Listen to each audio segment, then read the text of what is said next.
नमस्कार साथियों, मैं मनीष माल आप सभी का आपके अपने चैनल में तहे दिल से स्वागत और अभिनंदन करता हूं। मैं उम्मीद करता हूं कि आप सभी शानदार, जबरदस्त और जिंदाबाद होंगे और आप सभी के कक्षा 12 की जो तैयारियां हैं वो बिल्कुल धमाकेदार चल रही होंगी। इन्हीं धमाकेदार तैयारियों को और धांसू बनाने के लिए आज हम लोग पढ़ रहे हैं कक्षा 12 की राजनीति विज्ञान में भारतीय राजनीति की किताब, और उसमें आज हमारा अंतिम अध्याय शुरू होने जा रहा है। अध्याय है 8, जिसमें आज हम लोग बात करेंगे भारतीय राजनीति नए बदलाव कि भारतीय राजनीति में कौन कौन से बदलाव हुए हैं। और आज हमारी शुरुआत है, तो आज हमारा लेक्चर नंबर 1 होगा। तो सर, आज के लेक्चर में हम लोग क्या पढ़ने जा रहे हैं? आज हम लोग बात करेंगे बेटा 1990 के दशक की, और ये है राजीव गांधी जी। तो चलिए शुरू करते हैं आज के लेक्चर को। 1990 का दशक है। आज के इस लेक्चर में आपको यह भी समझ में आ जाएगा कि इस पूरे चैप्टर में हम लोगों को क्या पढ़ना है, हमें इस पूरे चैप्टर में क्या कवर करना है। ये चीज भी हमारे दिमाग में आज बिल्कुल क्लियर हो जाएगी। और ये किताब का अंतिम अध्याय है, तो आपको खुशी भी बहुत होगी कि साहब ये चैप्टर हमारा पूरा कंप्लीट हो गया है। ये चैप्टर हमारा पूरा कंप्लीट, और इसी के साथ एक जो बुक है हमारी वो इस सेशन के लिए पूरी कंप्लीट हो गई है। फिर हम समकालीन विश्व राजनीति की तरफ अग्रसर होंगे, जिसमें अध्याय 1 शीत युद्ध का दौर, जो कि एनसीईआरटी हटा चुकी है, पर हमने पढ़ लिया है, और अब अध्याय 2 की शुरुआत हम लोग कर देंगे। ओके, तो अब आज से हम इस चैप्टर को शुरू करते हैं, जिससे कि हमारी ये किताब पूरी खत्म हो जाए। देखिए बच्चों, 1990 के दशक, इस चैप्टर में अब हमें 1990 के आगे की कहानियों की बात करनी है। अभी तक की पूरी किताब में आपने 1947 से लेकर करके कम से कम 1984 तक का तो बिल्कुल पूरा क्लियरली पढ़ लिया है, जिसमें इंदिरा गांधी जी की हत्या तक की बात थी। इंदिरा गांधी जी की हत्या के बाद हम लोगों ने यहाँ तक ये भी बात देख ली कि भैया राजीव गांधी जी प्रधानमंत्री बनते हैं और वो कुछ बड़े बड़े समझौते करते हैं, पंजाब समझौता, असम समझौता, अलग अलग समझौते वो करते हैं। उन समझौते के बारे में भी हमने बड़े अच्छे से विस्तार से और विस्तृत तरीके से पढ़ लिया। अब जो ये वाला चैप्टर है उसकी शुरुआत 1989 से मानी जाएगी कि 1989 का जो दौर है उस दौर के बारे में हम लोग बात करना शुरू करेंगे। तो 1990 का दशक, इस 1990 के दशक के बाद क्या क्या बदलाव भारत की राजनीति में हुए हैं वो हम लोगों को जानना है। और सबसे अच्छी इंटरेस्टिंग बात मैं आप लोगों को और बताता हूं कि आपको कभी भारत की चुनाव व्यवस्थाओं पे या चुनावों के बारे में बोलना का अवसर मिले, तो आपके पास एक बहुत बड़ा अच्छा मौका है कि आप इस पूरी किताब को समझ करके भारत के पूरे चुनावों को समझ सकते हैं कि हाँ भैया, पहला चुनाव 1952 में हुआ, फिर 1957 में हुआ, फिर 62 में हुआ, फिर 67 में हुआ, फिर 71 में हुआ।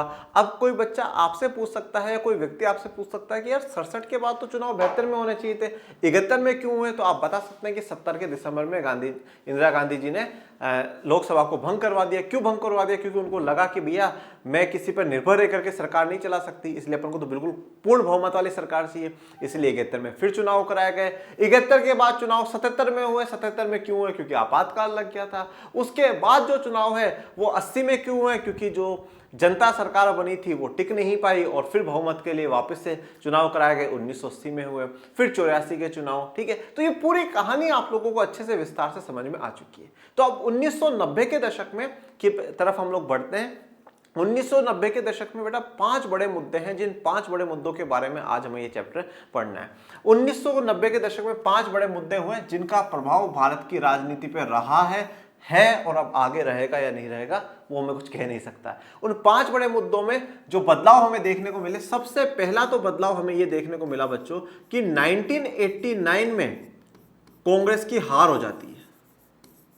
1989 में कांग्रेस की हार हो जाती है, ये एक बहुत बड़ी बात होती है। 1989 में कांग्रेस की हार होती है, और इससे पहले जब 84 में चुनाव होते हैं, 1984 में इलेक्शंस होते हैं, भारी बहुमत के साथ राजीव गांधी जी सरकार लेकर करके आते हैं, और वो ऐसा बहुमत होता है बेटा जिसका कि आज तक कभी कोई नहीं लेकर के आया। गजब का बहुमत वो रहा।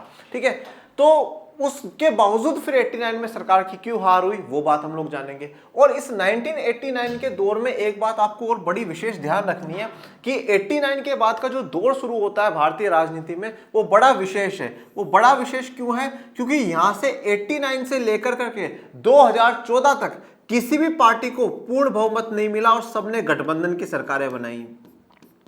सबने गठबंधन की सरकार बनाई। यहां से 1989 के दौर से शुरुआत हो जाती है गठबंधन सरकार की। ये जो गठबंधन वाला आपको देखने को मिलता है, जो मिली जुली सरकारें बनती है, ये शुरुआत 89 से हो जाती है।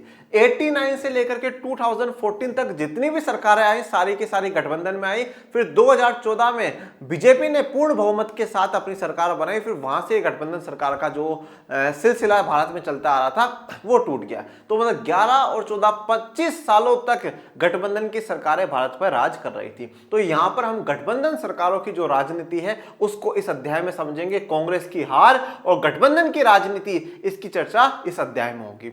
इसके बाद दूसरा जो मुद्दा रहा वो रहा बच्चा मंडल आयोग का। किसका मुद्दा रहा? मंडल आयोग का।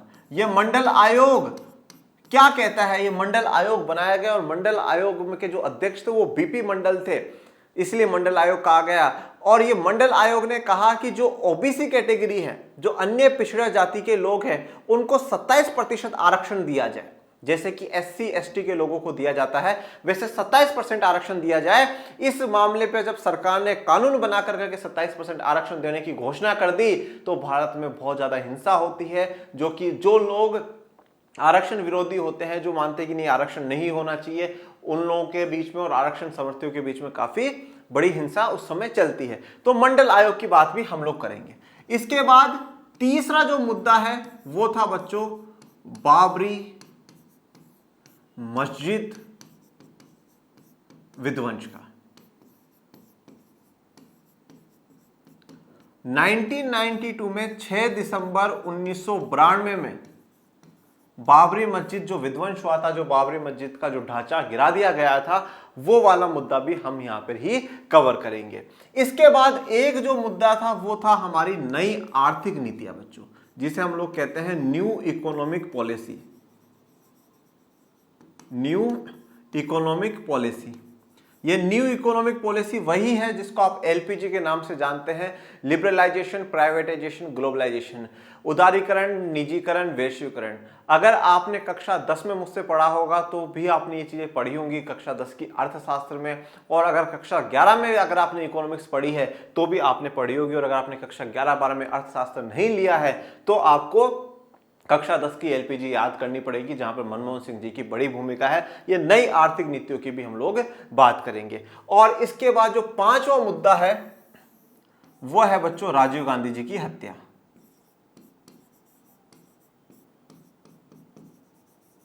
राजीव गांधी जी की हत्या, ये 5 मुद्दे हैं। इन 5 मुद्दों की हमें इस चैप्टर में चर्चा करनी है। ये 5 मुद्दे 1990 के दशक के बाद बड़ी बातें रही, बड़े टॉपिक्स रहे, जिन्होंने आज भी हमारी राजनीति को कहीं ना कहीं प्रभावित करा हुआ है, आज भी हमारी राजनीति को इफेक्ट करते हैं। और इन्हीं 5 मुद्दों के बारे में हम इस चैप्टर में पढ़ेंगे, जिसमें कांग्रेस की हार, मंडल आयोग, बाबरी मस्जिद विध्वंस, न्यू इकोनॉमिक पॉलिसी, वो नई आर्थिक नीतियां जिन नई आर्थिक नीतियों ने भारत की दशा और दिशा दोनों बदल दी थी बच्चों। बड़ी इंपॉर्टेंट बात है नई आर्थिक नीतियां। क्यों उस व्यक्ति की क्यों हत्या करी गई जिसने पूरे देश में एकता अखंडता को स्थापित करने के लिए लोगों से बातचीत कर करके इतने समझौते करे? कहां ऐसी बात हुई? क्यों, किसने हत्या करी? ठीक है, वो बात जानेंगे। जिसको भारत में टेक्नोलॉजी लाने वाला व्यक्ति कहा जाता है राजीव गांधी जी को, उनकी क्यों हत्या हुई, वो सब हम इस चैप्टर में जानेंगे। तो चलिए इस चैप्टर की शुरुआत हम लोग करते हैं और बढ़ते हैं आगे। आपने पिछले अध्याय में पढ़ा था कि इंदिरा गांधी की हत्या के बाद राजीव गांधी प्रधानमंत्री बने। तो आप सभी को याद होना चाहिए कि इंदिरा गांधी जी की हत्या कब हुई थी? 31 अक्टूबर 1984 को इंदिरा गांधी जी की हत्या कर दी गई थी।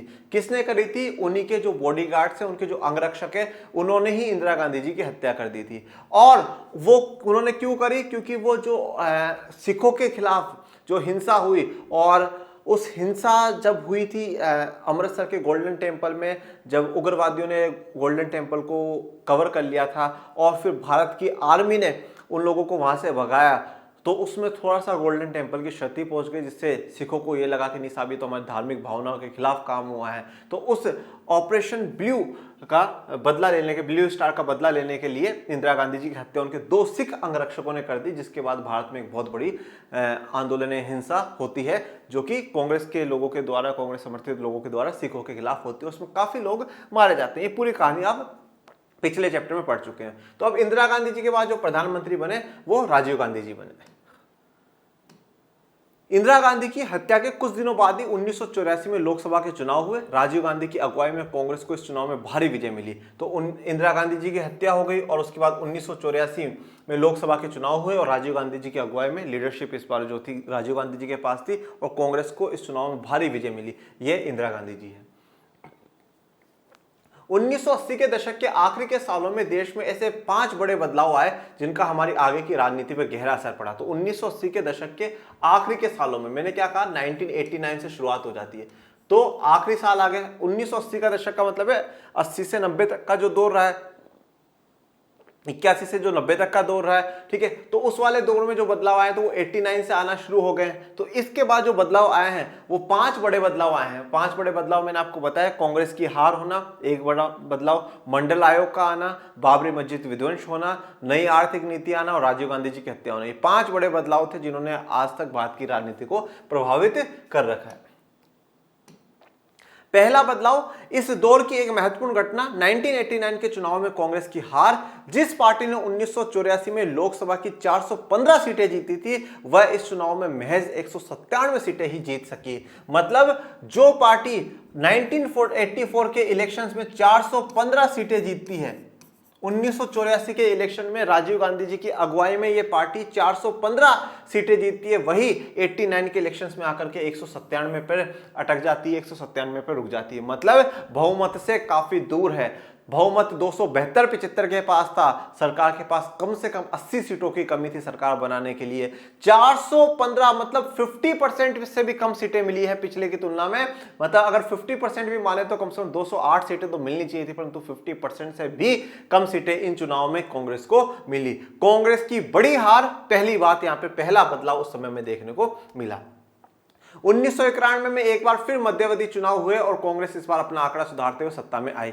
1991 में फिर से एक बार चुनाव कराए गए, ठीक है। तो अब आप देख रहे हैं चुनावों का साइकिल भी याद रखिएगा। 1952 बच्चों, 52 के बाद 57, उसके बाद 62, 62 के बाद 67, फिर 71, 77, उसके बाद 1980, 80 के बाद 84, 84 के बाद 89 और देन 91, ठीक है।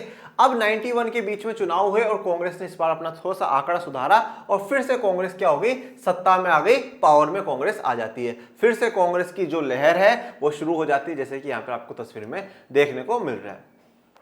बहरहाल 1989 में उस परिघटना की समाप्ति हो गई जिसे राजनीति विज्ञान ही अपनी खास शब्दावली में कांग्रेस प्रणाली कहते थे। तो 89 में आकर करके उस शब्दावली का या उस सिस्टम का एंड हो गया था जिसे हम लोग कांग्रेस सिस्टम या कांग्रेस प्रणाली कहते थे। उस कांग्रेस सिस्टम की जिसकी शुरुआत हमने 4th से 5th चैप्टर में शुरू कर दी थी कि हाँ भैया कांग्रेस सिस्टम, कांग्रेस प्रणाली, कांग्रेस प्रणाली, कांग्रेस प्रणाली। 89 में आकर करके फाइनली वो कांग्रेस प्रणाली है वो खत्म हो जाती है, क्योंकि 91 में भी सरकारें बनेगी तो गठबंधन की बनेगी, 2000 में भी सरकारें बनेगी तो गठबंधन की बनेगी, 2004 में मनमोहन सिंह जी की अगुवाई में भी सरकारें बनेगी तो गठबंधन की बनेगी, 14 तक सरकारें जो आती जा रही हैं वो गठबंधन वाली आती जा रही है। ये जो कांग्रेस का दबदबा, कांग्रेस का प्रभुत्व भारत की राजनीति पे था, कहीं ना कहीं वो अब कम हो चुका था, वो थोड़ा सा स्लो डाउन जा चुका था। इसलिए कहा गया कि जो कांग्रेस प्रणाली है, कांग्रेस सिस्टम है, वो अब हट चुका है, खत्म हो चुका है।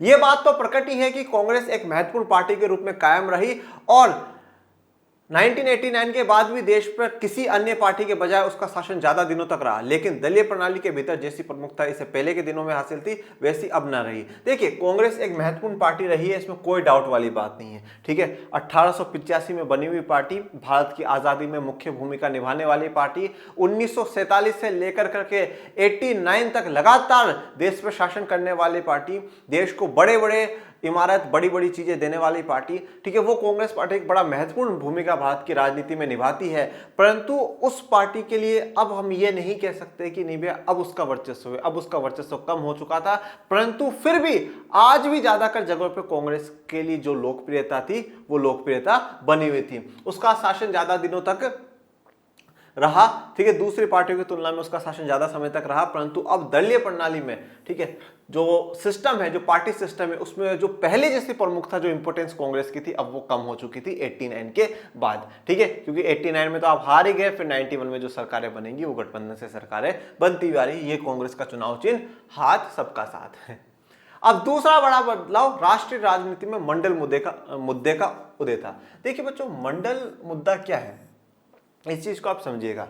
देखिए, हम जब बात करते हैं कि हमारे देश की व्यवस्थाओं में एक जातिवाद ऐसी परेशानी रही है बच्चों, जिसने मतलब पीछे ही खींचा भारत को, ठीक है, जिसमें हमने छूत अछूत कर दिया, ऊंच नीच कर दी, ये ऊंची जाति के हैं, वो पिछड़ी जाति के हैं, नीची जाति के हैं, ठीक है। और जो वर्ण व्यवस्था पहले के समय में हुआ करती थी, जिसमें ब्राह्मण सबसे ऊपर, फिर क्षत्रिय, फिर वैश्य और फिर शूद्र।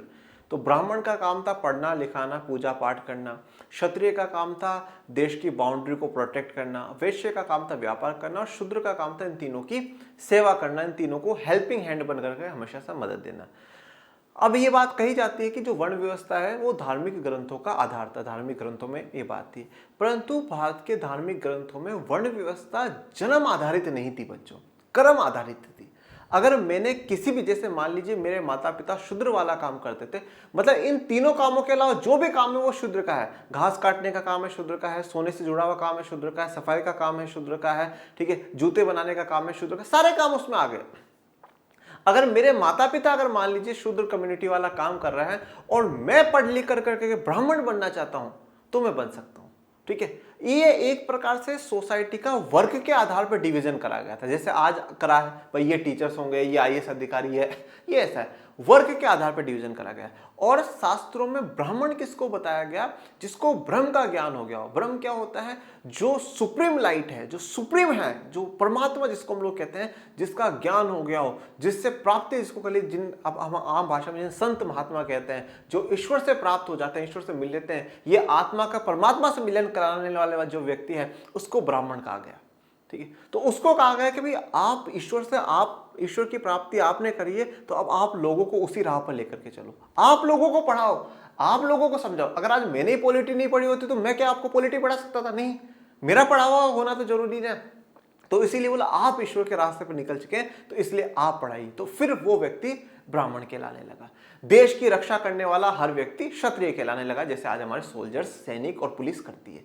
और व्यापार करने वाले व्यक्तियों को वैश्य कहा गया, और इसके अलावा जो भी काम था वो शूद्रों में आ गया। समय के साथ शूद्रों में क्या हुआ, दो वर्ग हम कह सकते हैं, एक अछूत वाला बना और एक आप जिसे कह सकते हैं जो अछूत ना हो। अछूत का मतलब ये था कि जिनको छूना भी पवित्र नहीं माना गया, जैसे कि जो सफाई का काम कर रहे हैं, जूते बनाने का काम कर रहे हैं, दूसरों के कपड़े धोने का काम कर रहे हैं, ये जो सारे काम हैं वो उसमें आ गए। और जो शूद्रों में जो दूसरा वर्ग था, जैसे कि भाई घास काटने वाले का, सोने का काम करने वाले का, ये सारे कामों को टचेबल, हाँ टच कर सकते हैं, पर इनको भी बाकी अधिकार नहीं थे।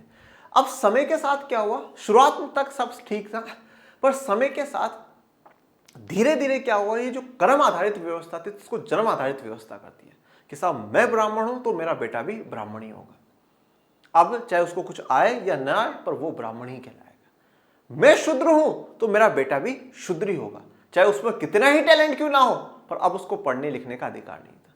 तो धीरे धीरे कर्म आधारित से जन्म आधारित व्यवस्था करती है। और ये गलती किसकी थी? गलती दिमाग की थी। हमने दिमाग में क्या कर दिया, सिस्टम को ऊपर नीचे कर दिया। हम ऊंचे हैं, हम श्रेष्ठ हैं, हम सर्वश्रेष्ठ हैं और हमारी सर्वश्रेष्ठता बनी रहनी चाहिए। और बच्चों मैं हमेशा एक बात कहता हूं कि ये जब श्रेष्ठता का भाव आ जाता है ना, कि साहब हम श्रेष्ठ है, बस हमसे श्रेष्ठ कोई नहीं है, इससे व्यक्ति का, समाज का, राष्ट्र का पतन होना ही शुरू होता है। रावण एक बहुत बड़ा भक्त था, गजब की शक्तियां उस व्यक्ति के पास थी, पर उसमें ताकत, मुझे कोई मारेगा, मुझे कोई हराएगा, मेरे से श्रेष्ठ इस पूरे ब्रह्मांड में कोई नहीं। ये जो मैं श्रेष्ठ हूं ना, ये बहुत गलत बात है। तो बस ये श्रेष्ठता का भाव धीरे धीरे समाज में भी बोल रहा कि नहीं साहब, हमारे जो वर्ग के लोग हैं हम श्रेष्ठ हैं, वो बेकार है, वो ऐसे रहते हैं, वो ऐसे रहते हैं। यहां से धीरे धीरे सोसाइटी डिवाइड होना शुरू हुई है। और जिनको हम अछूत कहते हैं, ऐसे काम करने वाले लोग जिनको छूना भी पवित्र नहीं माना गया, ठीक है, वो आज के समय में शेड्यूल कास्ट में आते हैं। और जिन लोगों को अछूत ना माना गया शूद्र वर्ग में, उनको हम आज ओबीसी कैटेगरी में रखते हैं, अदर बैकवर्ड कास्ट में रखते हैं। और जो शेड्यूल ट्राइब्स या एसटी जो हम लोग रखते हैं, आज आपको ये चारों वर्ग देखने को मिलते होंगे, एससी, एसटी, ओबीसी और जनरल, या जिसको यूआर भी कहा जाता है, अनरिजर्व्ड। तो एसटी वो वर्ग था जो कि जंगलों में रहा करता था, आदिवासी समुदाय था, ठीक है। तो SC ST OBC या जनरल वर्ग, सामान्य वर्ग, ये 4 वर्ग अब आज के मौजूदा दौर में देखने को मिलते हैं। इस बात में बच्चों बिल्कुल भी कोई दो राय नहीं है कि दलित और पिछड़ी जाति के जो लोग हैं और देश की महिलाएं, उनके साथ अत्याचार नहीं हुआ। ये बिल्कुल गलत बात है, बहुत भयंकर अत्याचार हुए हैं, ठीक है ना। एक साउथ की घटना है जहाँ पे ब्रेस्ट टैक्स लगाया गया था बेटा, ठीक है, महिलाओं के स्तनों को ढकने के लिए, कि अगर आपको आपके स्तन ढकने हैं तो आपको कर देना पड़ेगा, टैक्स देना पड़ेगा। बहुत बहुत गलत बात है। एक ऐसा समय रहा करता था कि जब जो आज की शेड्यूल कास्ट के जो लोग हुआ करते हैं, उनको कहा जाता है कि एक गले में एक मटकी रहा करती थी और पीछे उनके एक झाड़ू बंदी रहा करती थी। तो जैसे जैसे वो आगे बढ़ते थे तो वो क्यों थी कि भाई तुम्हारी परछाई जो यहाँ पे पड़ी है ना, वो परछाई भी साफ होती जाए और तुम्हारा पसीना, तुम्हारे थूक उस मटकी में ही डलना चाहिए, नीचे नहीं गिरना चाहिए, नहीं तो ऊंची जाति के जो लोग हैं वो अपवित्र हो जाएंगे। ये बहुत गलत मानसिकता थी और भारत को किसी बाहर के आक्रमणियों ने बर्बाद नहीं करा, किसी सरकारों ने बर्बाद नहीं करा, राजा महाराजाओं ने बर्बाद नहीं करा, बर्बाद करा है जातिवाद ने। क्योंकि हमने ये कर दिया कि नहीं साहब आपका यही काम है, आप यही काम करोगे, इसके अलावा दूसरा काम नहीं करोगे। हमने कुछ लोगों को ही लड़ने के लिए छोड़ दिया। ये बात मैं नहीं कहता हूं, ये बात अटल बिहारी वाजपेयी जी कह रहे हैं। अटल बिहारी वाजपेयी जी ने बात की और यही बात बाबा साहब अम्बेडकर ने कही कि हमारे देश को पीछे लाने में अगर किसी का हाथ है तो वो सिर्फ और सिर्फ जातिवाद का है। और फिर कितने लंबे और समय समय पे, ऐसी बात नहीं है कि इन जो सामाजिक बुराइयां हैं इनको दूर करने के काम नहीं हुए, समय समय पर हुए हैं। आदि शंकराचार्य ने ये बात कही कि अरे भाई पागलो, तुम क्या काम कर रहे हो, ये भगवान के घर में ये चीजें नहीं है, ये तुम्हारा ऊंच नीच। और भगवान ने जो व्यवस्था दी वो तो कर्म आधारित है, तुमने क्या बना दिया, जन्म आधारित कर दिया इसको। बेवकूफो, किसी व्यक्ति के साथ इस प्रकार का व्यवहार अमानवीय है, गलत है। चंद्रगुप्त मौर्य को राजा बनाने वाले चाणक्य, जब ये कहा जाता है कि चंद्रगुप्त मौर्य शूद्र था, तो चाणक्य ने से लोगों चाणक्य का विरोध करा ब्राह्मणों ने कि नहीं ये आप क्या कर रहे हैं। तो चाणक्य कहते हैं आप गलत कर रहे हैं, आप कह रहे हैं ना कि आप वर्ण व्यवस्था को नहीं जानता। चाणक्य कहते हैं मैं वर्ण व्यवस्था को बड़ी अच्छी तरीके से जानता हूं। वर्ण व्यवस्था क्या कहती है, वर्ण व्यवस्था कर्म आधारित है, कर्म के आधार पर व्यक्ति महान होगा, जन्म के आधार पर नहीं होगा। और आपने कहा कि भगवान के पैरों से जन्मा हुआ शूद्र है इसलिए वो अपवित्र है, तो बोले ये जो पृथ्वी है ना जिस पर हम रह रहे हैं, ये जो पृथ्वी हमारा पालन पोषण कर रही है, ये भी भगवान के पैरों से ही जन्मी हुई, तो फिर आप इसको तो अपवित्र नहीं कहते, क्यों इस पृथ्वी पर चलते हो, क्यों इस पृथ्वी के संसाधनों का इस्तेमाल करते हो। तो चाणक्य ने गजब का वाद विवाद कर करके चंद्रगुप्त मौर्य को राजा बनाया, ठीक है। और ईश्वर के जो कहा गया है कि 4 स्थानों से इन 4 वर्णों ने जन्म लिया, कि ब्राह्मण ने यहां से, ठीक है, क्षत्रिय ने यहां से, और नाभि में से वैश्य ने, और चरणों में से शूद्रों ने जन्म लिया। तो वो भगवान की लेटी हुई अवस्था में है बच्चों, भगवान लेटे हुए हैं। और जब लेटा हुआ व्यक्ति जो रहता है ना वो बिल्कुल बराबर रहता है, उसमें कोई ऊपर नीचे ऊंच नीच नहीं होती। और वो जो कुछ भी व्यवस्था है वो कर्म आधारित है बच्चों, कर्म आधारित है। और अगर चलो हम एक बार के लिए ये भी मान लेते हैं कि भगवान के पैरों में से शूद्रों ने जन्म लिया है, तो सबसे पवित्र तो भगवान के पैर ही है। आज चाहे कोई सी भी जाति का व्यक्ति जाए मंदिर में जाता है, वो भगवान के सिर को नहीं चूमता है, वो भगवान के पैरों को चूमता है। और कभी कोई भक्त आज तक ये नहीं कहता है भगवान मुझे आप अपने सिर पर बिठा लो, हे प्रभु, हे मेरे दयालु, हे मेरे कृपालु, मुझे अपने चरणों में बिठाए रखना। मतलब आप शूद्र के पास बैठ रहे हैं, क्योंकि भगवान के चरण तो शूद्र बताया ना। तो ऐसा नहीं, तो भगवान की नजर में सब समान है। आदि शंकराचार्य ये बात कहते हैं। संत कबीर, संत रैदास, अरे बोले भाई क्या कर रहे हो तुम लोग, ये क्या ऊंच नीच, तुम बड़ा छोटा, अरे कुछ नहीं है, ये शरीर है मर जाएगा, आत्मा ऊपर जाएगी और आत्मा सबकी एक जैसी है। तो गलत है, बोले क्यों भगवान का नाम खराब करवा रहे हो। भगवान के दरबार में सब बराबर है, सब सेम है। तो ये हमारे कर्म आधारित को जन्म आधारित हम हो गए। फिर डिस्क्रिमिनेशन, भेदभाव समय के साथ बहुत ज्यादा बढ़ते गए, बहुत ज्यादा बढ़ते गए। फिर अंग्रेज आ गए और उस पर तेल मिर्ची लगा लगा करके और उसकी स्थितियां खराब कर दी, ठीक है, और बुरी स्थिति उसकी कर दी, ठीक है। तो अब ये स्थिति जब खराब, फिर आधुनिक समय में राजा राम मोहन रॉय हुए, बाबा साहब अम्बेडकर, महात्मा ज्योतिबा फुले ने, इन्होंने जाति व्यवस्था को खत्म करने की बात करी। अब जब जाति व्यवस्था को खत्म करने की बात करी तो 1950 में जब भारत का संविधान लागू हुआ तो उसमें SC और ST के लोगों को आरक्षण की व्यवस्था करी गई, जो कि मैंने आपको क्लास 11th में पढ़ाया था। इसमें आरक्षण का मतलब यह है कि भैया जो सीटें जितना हम आरक्षित कर देंगे, जितना बुक, जैसे रेलवे में हम रिजर्वेशन कराते हैं तो रेलवे में एक आ जाए कि 16 नंबर सीट मनीष सर की है, तो वो मनीष सर की, उस पर फिर कोई दूसरा व्यक्ति नहीं आ सकता, वो मेरी ही है। अगर मैं ना पहुंचूं तो दूसरा बैठ जाए तो बात अलग है, पर जब मैं पहुंचूंगा तो वो मेरी है। उसी प्रकार से कुछ सीटें बुक कर दी जाती है कि भाई ये इन्हीं की है तो इन्हीं की रहेगी। तो रिजर्वेशन या आरक्षण भारत के संविधान में 1950 में दोनों वर्गों के लिए करा गया, एससी और एसटी के लिए। कहां कहां करा गया? पहला तो दिया गया शिक्षा में कि जब कॉलेज में या यहाँ पर एडमिशन लेंगे तब होगा। दूसरा दिया गया नौकरियों में, और तीसरा देश की लोकसभा में और राज्यों की विधानसभाओं में दिया गया। लोकसभा और विधानसभाओं में वो उनकी जनसंख्या के अनुसार है, जिससे कि इनका प्रतिनिधित्व होता रहे। और यहाँ पर 15% और 7.5% एसटी को, मतलब भाई अगर टोटल 100 जॉब कहीं पर आ रही है तो उसमें से 15 जो होंगे वो एससी कैटेगरी के चुनना जरूरी है, और 8 जो लोग हैं वो एसटी कैटेगरी के चुनना, 7 या 8 लोग जो है वो एसटी कैटेगरी के चुनना जरूरी है। ये क्यों करा गया? ये इसलिए करा गया था कि भैया जिससे कि इनका जो प्रतिनिधित्व है वो बढ़े, ये लोग बराबर आए, क्योंकि हजारों सालों तक पीछे छोड़ दिया, अब इनको बराबर में लाने के लिए कुछ तो करने पड़ेगा। ठीक है, और ऐसी व्यवस्था है 1902 या 5 के आसपास की बात है, कोल्हापुर के एक महाराज थे साहू जी महाराज, उन्होंने भी अपने व्यवस्था में करी।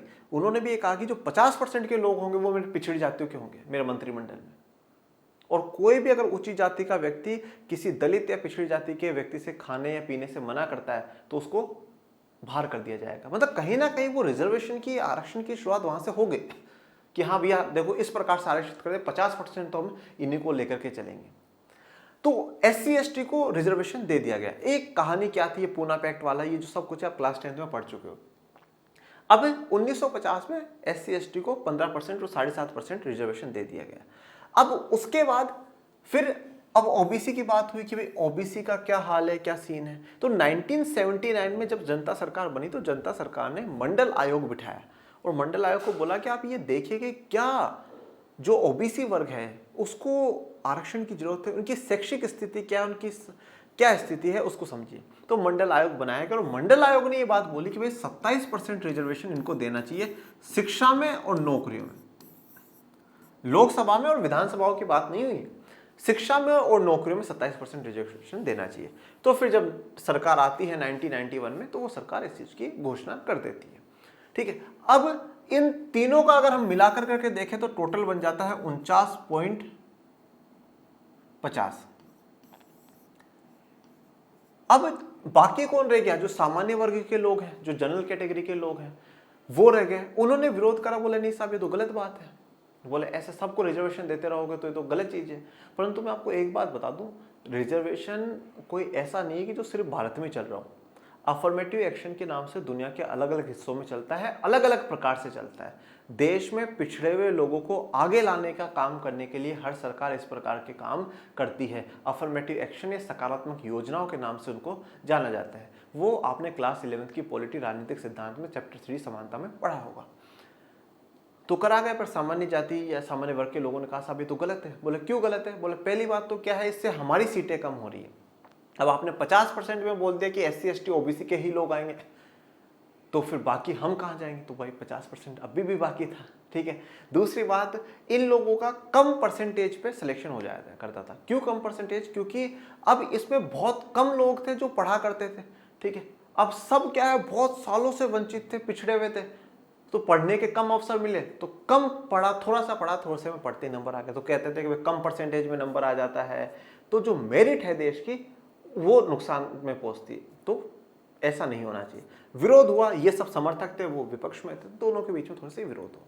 फाइनली सुप्रीम कोर्ट ने निर्णय दिया कि भाई जो ये वर्ग के लोग हैं उनमें ऐसे जो आर्थिक रूप से संपन्न होंगे उनको आरक्षण नहीं दिया जाएगा ओबीसी कैटेगरी में।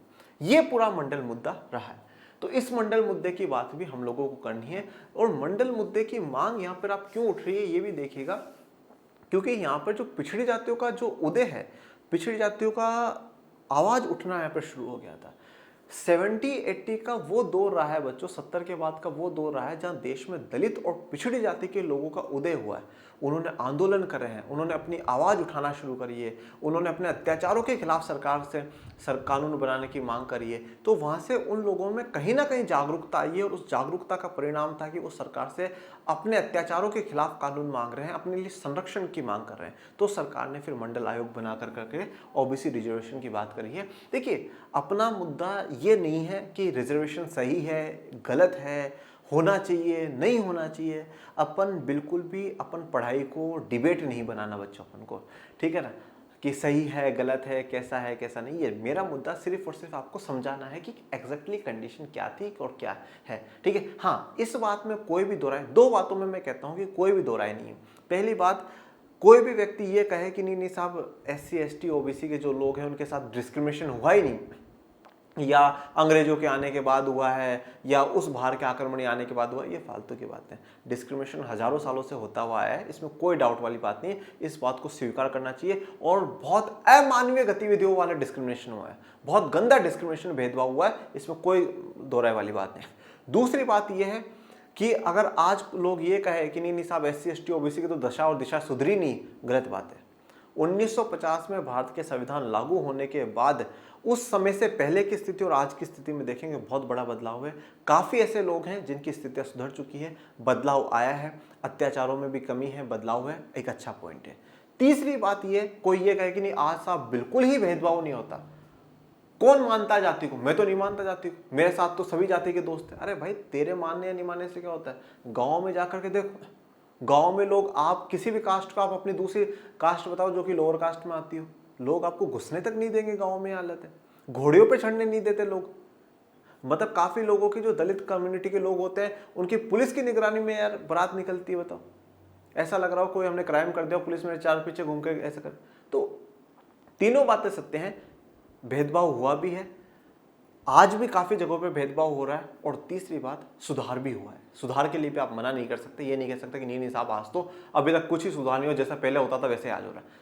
काफी जगह काफी लोगों के जीवन में सुधार आया है, बेहतर आया है, इंप्रूवमेंट आया है, ठीक है। और सोसाइटी धीरे धीरे खुद को चेंज करेगी, धीरे धीरे सब में बदलाव होगा। यही स्थिति महिलाओं के साथ है, महिलाओं के साथ भी भेदभाव हुआ है, अत्याचार हुआ, उसमें कोई दो राय वाली बात नहीं।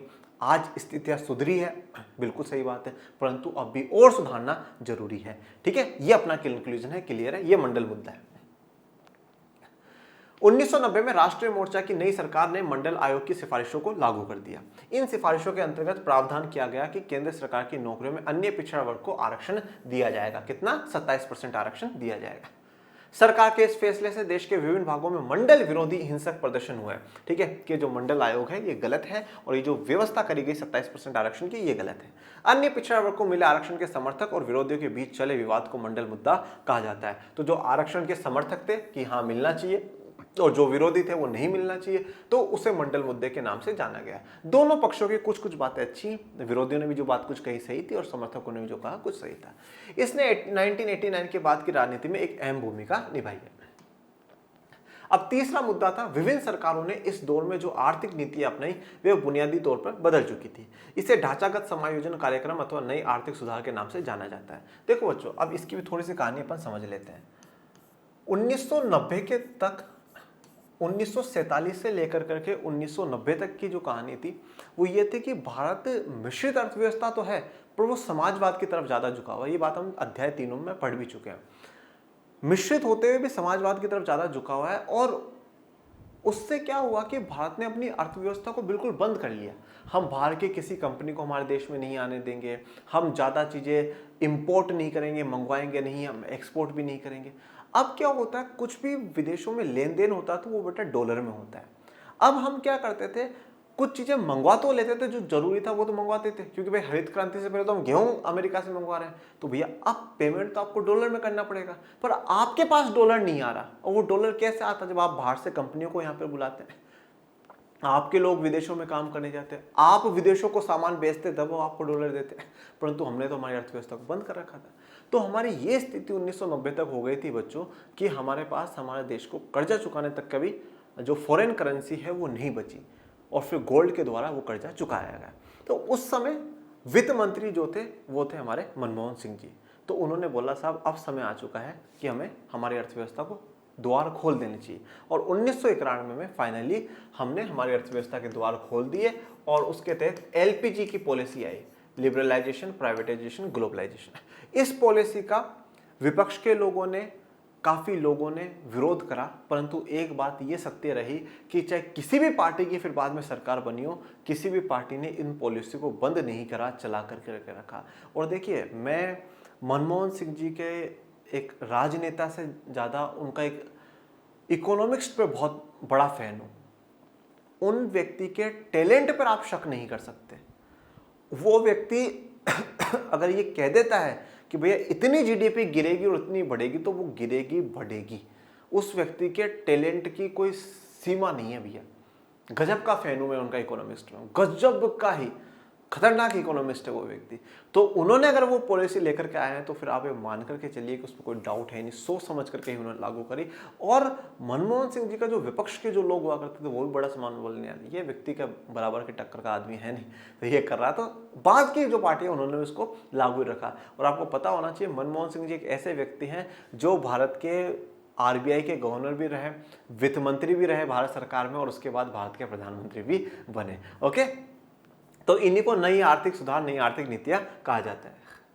इनकी शुरुआत राजीव गांधी की सरकार के समय हुई और 1991 तक ये बदलाव बड़े पैमाने पर प्रकट हुए। आजादी के बाद से अब तक भारतीय अर्थव्यवस्था जिस दिशा में चलती आई थी वह इन नई आर्थिक सुधारों के कारण मूलगामी अर्थों में बदल गई थी। देखिए, धीरे धीरे शुरुआत तो राजीव गांधी जी के समय हो गई, पर 1991 में फाइनली पूरा चेंज कर दिया गया, एलपीजी सिस्टम लेकर के आया गया और भारतीय अर्थव्यवस्था जिस दिशा में चल रही थी उससे जो नई आर्थिक सुधार है उन्होंने मूलगामी जो बेसिक जो अर्थ है उनमें बदल दिया, चेंज कर दिया। यह है राजीव गांधी जी।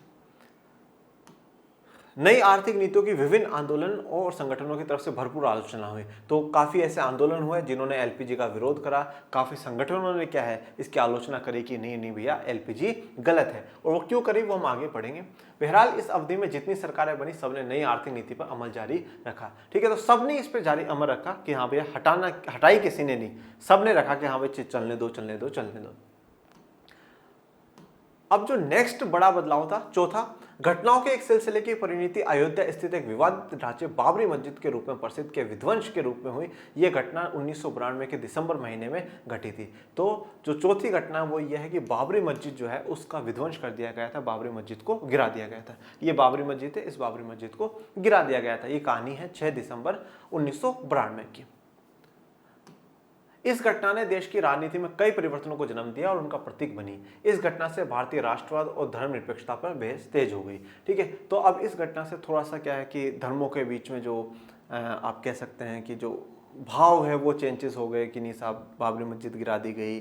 ठीक है, कुछ लोगों को सही कुछ को गलत लगा, तो थोड़ा सा धर्मनिरपेक्षता का जो मुद्दा है वो उठ पड़ा हुआ कि क्या सच में भारत धर्मनिरपेक्ष है या नहीं है, और राष्ट्रवाद क्या है, धर्मनिरपेक्षता क्या है, इस बातों को लेकर के डिबेट हो गए। इन बदलावों का संबंध भाजपा के उदय और हिंदुत्व की राजनीति से है। तो ये जो शुरुआत हुई वो भाजपा का उदय, ठीक है, भाजपा का उदय शुरू हुआ, हिंदुत्व की जो राजनीति है उसकी शुरुआत हुई। इस सिलसिले की आखिरी बात यह है कि मई 1991 में राजीव गांधी की हत्या कर दी गई और इसके परिणाम स्वरूप कांग्रेस पार्टी के नेतृत्व में परिवर्तन हुआ। और आखिरी और पांचवी जो बात है वो यह है कि राजीव गांधी जी की हत्या कर दी गई। कब करी गई? मई 1991 में करी गई। और इस परिणाम स्वरूप क्या है कि कांग्रेस पार्टी का जो नेतृत्व है, जो लीडरशिप है, अब उसमें क्या हो गया था, चेंज आ गया था।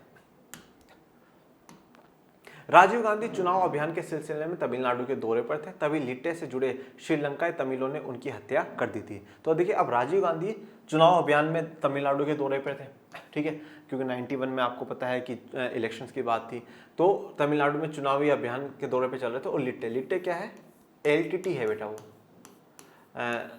लिबरेशन ऑफ तमिल टाइगर्स इलम, ठीक है। तो आप लोगों ने कक्षा 10 में जो पढ़ा था LTT के बारे में कि भाई साहब वो सिन्हाला और तमिलों का विरोध चल रहा है, तो तमिलों ने विरोध करने के लिए एक पार्टी बनाई, LTT पार्टी। मतलब एक संगठन था जो थोड़ा सा उग्रवादी हो गया था।